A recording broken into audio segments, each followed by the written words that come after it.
微微你好，外卖给您放门口了，单价掉得这么厉害，3、4块钱一单，你出一个单，几十号、上百号人在抢，抢一单就看系统爱不爱你了，不爱你了就一直让你撅着熬时间，真的就是熬时间，一天从早上到晚上一直在线，晚上睡觉做梦都梦到外卖，睡觉都惊慌。我小学6年级毕业的，主打一个没文化，不干不行。农村里的孩子没有很多出路的，种地养家已经不现实了，躺着躺平吗？那不行，别睡了，别睡了，起来跑单了，跑了几个了，跑了6单，低保还没够呢。外卖这个事吧，不论你男女老少，他都能接纳你。刚才有一个订单可能未确认送达，请及时处理，那个时间它就摆在那儿了，不逆行怎么能按时送达呢？吃饭都是问题了，还担心病呢。一个订单即将送达，超时请尽快配送。这地方在北京北边，再往外就快到6环了。像这样挤在城市边缘的城中村，这几年拆的越来越少。站在村里抬头看，到处都是密密麻麻的自建房，能把头顶那片天挤成一条缝，一间10来平米的屋子租金才1000出头，就靠这个价钱。年年吸着不知道多少来北京找活路的人，隔壁挨着好几个互联网大厂，有月入过万的年轻白领，楼道里还停着接单用的电动车，推门就能跑外卖，所以这地方得了个花名叫外卖村。一到晚高峰，黑压压的人群从外面乌泱泱的涌回来，外卖村仅有的一点热闹才开了场。那些白天在村里干等的外卖员，这时候像突然拧上发条，纷纷上线进入接单模式。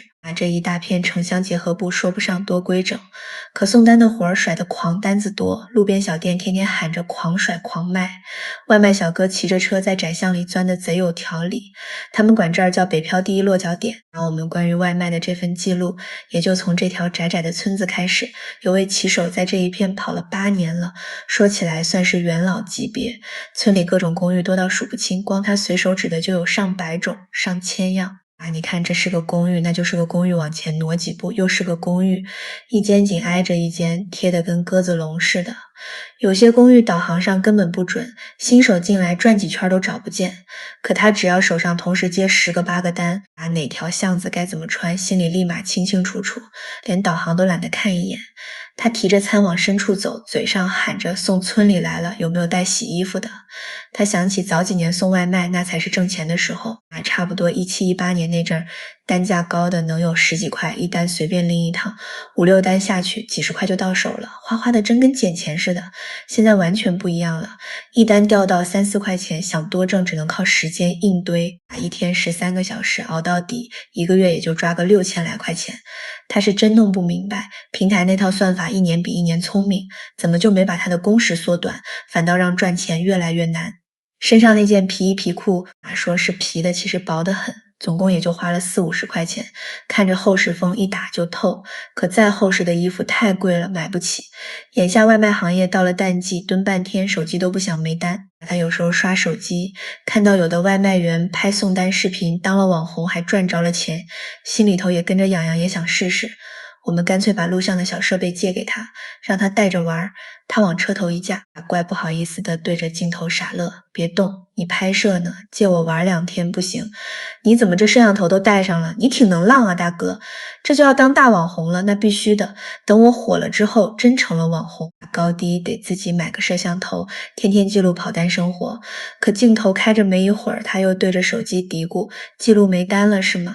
村里做骑手租车生意的店是外卖火了之后才开起来的，算下来有5、6年了。老板说一般推门进来租车的都是刚来北京的年轻人，兜里没钱就想投一份最少的本钱，先跑2个月试试看，体验一下自己到底能不能吃这碗饭。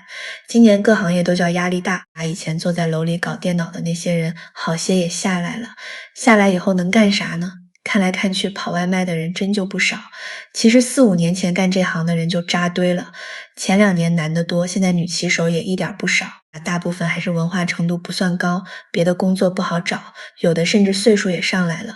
这行当比较起来门槛真的是低一截，有个年纪不大的骑手，他连大学门槛都没摸着，只念过中专，今年2月刚到北京，起初是奔着厨师去的，在后厨没干多久，那家店就倒了，老板自己卷了钱没影了，连最后1个月的工资都没给他结，身上实在没钱了，就推了辆电动车出来跑外卖。这一跑刚满3个多月，上个月流水还成到手差不多8000来块钱。本来想着这个月加把劲，结果眼瞅到月底了，才将跑出4000来块。他蹲在路边抽烟的时候，嘴里念叨：躺着躺平呀，那不行。那不混吃等死了吗？总不能窝家里啃老。他老家父亲身体不好了，腰椎那块神经不行，走不了道。昨天刚做完手术，还得在床上养好一阵子。家里打来电话，小心翼翼地问这份收入还有没有。他只能说暂时没有别的进项，冬天老家那点地种不了，秋天收上来的东西价格又死便宜，卖不出几个钱。村里但凡年轻点的人都会选择往外走没有谁还愿意一辈子耗在家里。他跟我说每个月最实在的念想就是能攒下来5、6千块，只要卡里多出这个数，心里就踏实了，能有点安全感。真是碰上什么事的时候能直接把这笔钱拿出来，不至于到处东跑西借。什么电脑、彩电、冰箱、家具那些都是以后的事。他搓搓手叹口气，我小学6年级毕业，哪有什么文化，不干可不行。没有别的活路，只能闷头干，还是得在大城市闯一闯。万一哪天运气来了，有个翻身的机会呢？手机提示音一响，您已上线。送单前他又露出那点向往，就是喜欢大城市这种感觉。来前快骑上车，大喝一声：送单啦！走！还有一位骑手，15年就跑到北京来了。刚来那阵子，天天在马驹桥那片找零工，啥活都接。去中央电视台给人搬道具，或者碰上哪个明星开演唱会，就混进去当个保安，给钱就干。有时候零工接不上趟，兜里彻底没了钱，就干脆在公园长椅上凑合睡一宿。那时候真是可怜。后来老家朋友给他指了条路，说这边送外卖也挺好的，他就转头扎进外卖这一行。喂你好，把外卖给您放门口了。刚送完一单，趁着吃完饭还能赶上电梯的功夫又抢一单。你外卖到了，我们在路上碰见一位身上挂着3个外卖品牌标志的骑手。美团刚成立那会儿他就入的行，后来淘宝、京东这些平台的配送也都干过，3进3出，眨眼6、7年了，现在跑的是众包，3家平台的单子都接，哪家有活就跑哪家。问他挣钱不，他甩过来一句，他说挣钱也就比去厂里打螺丝强点儿。你有新的派单请尽快确认。我注意到他只要屁股一沾车座，手指就不停在屏幕上刷刷地抢单，已经成了条件反射一样的动作。晚上睡觉，有时候做梦都还在一单单的送外卖，几乎没有别的梦了。现在听见超时的提示音就猛地一激灵，这那的一惊一慌，就连睡着的时候整个人的神经都是绷得紧紧的。没事，他补了一句，我最高的一天跑过195单，去年11月份拿到过17000，请及时查看。这种战况不是光靠堆时间就能堆出来的，但正常也得10几个钟头，差不多14个小时左右。熬时间真的就是熬时间，一天只睡4到5个小时。如果不死命拉时长，根本挣不到心里想要的那个数。说到底就看系统爱不爱你，爱你的话，单子像下雨一样往下砸。不爱你了就让你一直蹲在路边撅着平台甩过来3块来钱的单，就3块抬头一看还是个大6楼，你得呼哧带喘爬上去。他跳出手机里的单子指给我看，这单取货3.9公里，送货4.7公里全算下来大概10公里，总共6块5。绝望不？这么一去一回将近1个多钟头，真的一点都不挣钱，又辛苦又不挣钱。平时媒体报道里总把镜头对准高学历或者白领去送外卖，但在北京这个行业真正托底的那批人，大部分还是从周边省份农村出来的，他们学历不算高，摆在面前能选的路很少，送外卖是他们能抓得住的为数不多的活计。去年有人写了跑外卖的一位女骑手的故事，里头说他们可能从早跑到晚，一整天也就跑个100块钱左右。很多人不解，问他为什么不去试试别的呢？哪怕去商场的咖啡店当个店员，每个月保底都有5000块，怎么就不去这些地方？答案很直白，因为别的行业我进不去。但凡那会儿有别的行，当我能跨进门，也绝不选这个。不少人踏进这个行业，也就是想试试水，看看赚不赚钱，不赚钱再想办法跳到别的行业里去。底层的流动性其实不弱，可不管怎么流动，好像永远都困在底层的各种体力活之间打转。可你再问一句，觉得外卖赚钱吗？不少骑手还是觉得外卖还可以，只要你愿意拿你的健康和体力去换。有的骑手跑外卖都大半年了，还不知道自己以后能干啥，就想着先跑着呗。农村里出来的孩子背后没有那么多出路，也就是在大城市机会更多一点。外卖这个事，它更多的意义是对普通人的一个兜底保障，在你什么技能也没有、什么都不会的时候，好歹不用跑去工地扛那种最原始的体力活。还有人在书里写外卖，这种过度劳动有时候反而变成某种偷偷反抗的方式。在公司上班，天天被人盯着管着，还不如干这个自由一点，没人管，反正心里挺喜欢的。那以前是干什么的？还有个骑手说，之前做广告公司里那氛围实在受不了。22年秋天8、9月份的时候，他就想着下班出来兼职跑外卖透口气，结果跑着跑着跑了2个月，他干脆直接跟领导说不干了，扭头就全职跑外卖去了。他现在媳妇在地铁里头做安检，小两口还在屋里养了只仓鼠，那是给老婆玩的。俩人最早是在超市打工时候应时的打，那以后他就老催着问吃没吃饭，张罗着买点饭，到后来天天点个外卖一块吃。他们结婚典礼上那一段，他觉得最幸福，当着那么多人的面对老婆说请嫁给我吧，那真是这些年最动人的时候了。家里孩子一个6岁一个8岁都留在老家，如今日子就主打一个为孩子存钱，自己舍不得乱花一分。你看，我们一般骑手凑在苍蝇馆子吃饭，老板都不用我们开口，总会悄悄多加个鸡蛋，还是免费给的。哎，好嘞，谢谢。端上来的那碗面真是倍儿香。我们问老板为什么对骑手这么好，老板说因为骑手对我们好啊，他们送餐快，还总介绍同行来我这儿吃饭香的呗。骑手一般到下午2、3点才到班吃口饭，早就过了饭点了，晚上来的就更晚，经常到11点半以后，店里都马上要关门了，锅还没刷就专门等着给他们现做一碗热的，能让他们吃饱。经济实惠，就是拿真心换真心。说句实话，他们这些骑手是不怎么回家的，最短也得隔上半年才能见一回家里人有骑手。去年大年初5就从家出来了，到现在整整1年，一天都没歇过。我们问他，那孩子跟你亲吗？亲啊，回去可亲了。一进门孩子就喊爸爸回来了，想死你了，1年都见不到1、2次，小不点会直接扑过来张开手让我抱起来，那一瞬间的感觉，心里可幸福了，觉得什么苦都挺美的。还向往大城市吗？现在不了，心里只想着归家，单价这么低，比以前累太多了。咬牙干完这1年，明年打死我都不干了。还有一种挣钱的可能是选择大于努力。这片号称全北京最好的商圈、最繁华的地带，几年前也因为外卖的事上过新闻。有时候高档商场的大门不让骑手进，你想想如果我就是一个普普通通的外送员，身边又没人帮忙，我到底要怎么取这个餐？这就是整个体系对外卖服务行业的一种隐性歧视。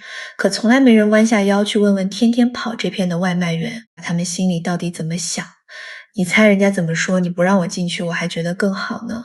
恨不得全北京所有的商场小区通通都不让我进，那就不用爬楼了。我们根本不在意什么豪宅不豪宅，在意的是这地方到底好不好送。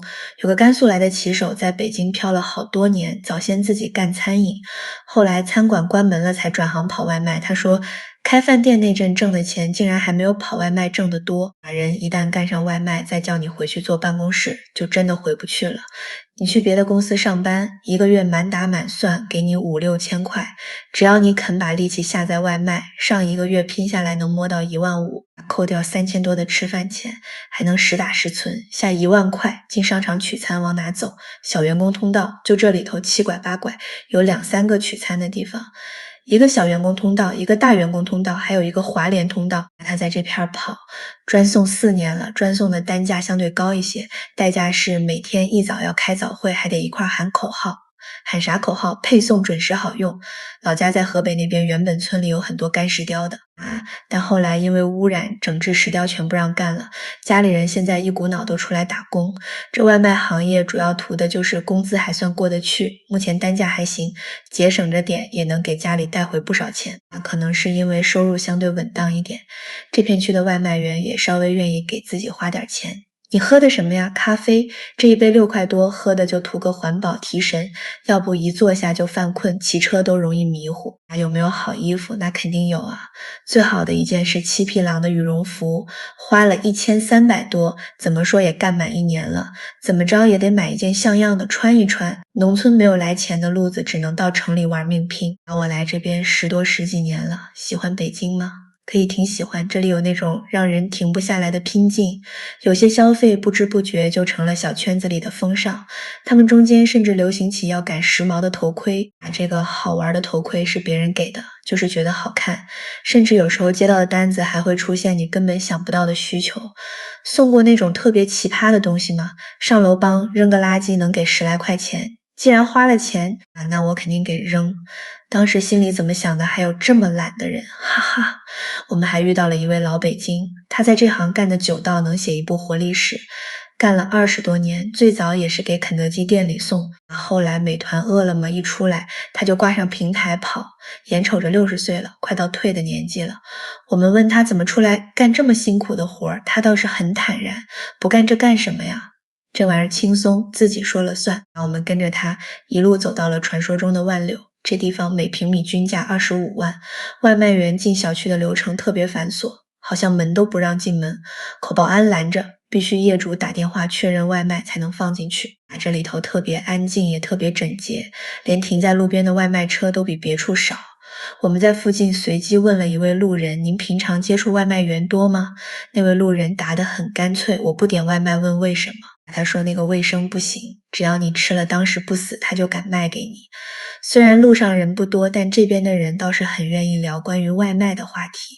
有人说现在就业确实很难，可能凭自己的学历能力、家庭背景找不到更好的工作，那就通过这样一个工作自食其力也是值得提倡的。但是也要意识到，如果只是当一个简单的送外卖员，这个职业又没有上升空间，有了点积蓄之后，还是要想办法再发展。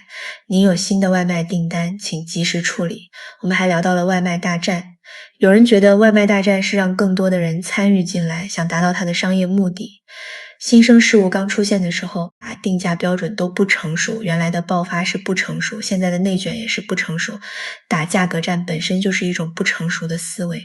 马路上那些横冲直撞的电动车让我很没有安全感，有时候我走在底下，他在我前头前窜后躲的，但我对这事保留意见。首先你不能只怪外卖员，规则没有深入到脑子里，没有意识到重要性，这到底是谁的原因？从小学教育开始，出门就要注意交通规则，可平台那个时间它就摆在那儿，你不逆行怎么能按时送达？光担心安全没用，钱挣不着，吃饭都成问题了，还担心病呢。很多时候也不是说他想去冒这个险，可能就是生计所迫。首先是平台限时说什么保证10分钟送到，这有什么可保证的呢？只是口头一说就去压迫骑手，一个订单即将送达，超时请尽快配送给你放柜，他就怕超时不给他派单，出事故的很多，撞的脑袋都没了。去年有个骑手骨折了，被撞了肋骨断了5根手指，什么的也断了。他正常走着，一个滴滴司机急刹了，来了个开门刹，他没躲过去，直接就飞出去了。手里那会儿还挂着2单让站长调走了，弄完就去医院了。他说但凡是一个送外卖的，基本上每个人都会闯红灯。他每一次闯红灯的时候都会吓出一身汗，其实内心是非常恐惧的。他知道自己的安全受威胁，但又没什么办法。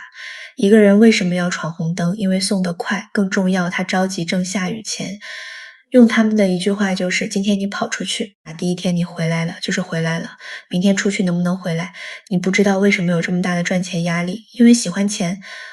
送外卖之后，有没有觉得自己语言在退化？退化，以前挺能说会道的，现在除了送单还是送单，反正挺孤独的。因为顾客基本上都放门口，然后拿了就走，没有交流或者是激烈交流。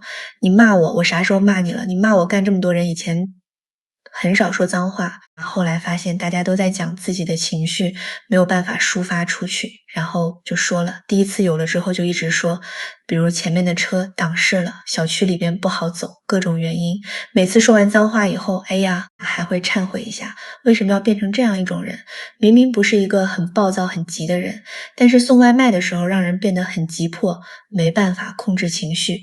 现在这市场底层怨气比较重，有些事情他们觉得不平，就会有些脾气。我到现在还差3单呢，这能完成吗？今年是最坑的，在这跑外卖啥也拿不下。学校里刚出来的毕业生对外卖行业的了解其实还很模糊，问他们跟外卖员日常生活中有过接触吗？回答是比较少，没有体验过这个行业，也没有参与过这个事情，不太好说，不知道他们挣多少钱，但听说还好，其实也不是很少。觉得大部分人比较辛苦，每天骑着车风里来雨里去的。有的大学生甚至把送外卖当成了自己职业规划中的备选项，觉得外卖行业是一个非常有前景的行业。大家有时候工作挺忙，就不想做饭，如果去干外卖，至少不会失业。平台越来越大，吸纳的外卖员肯定越来越多。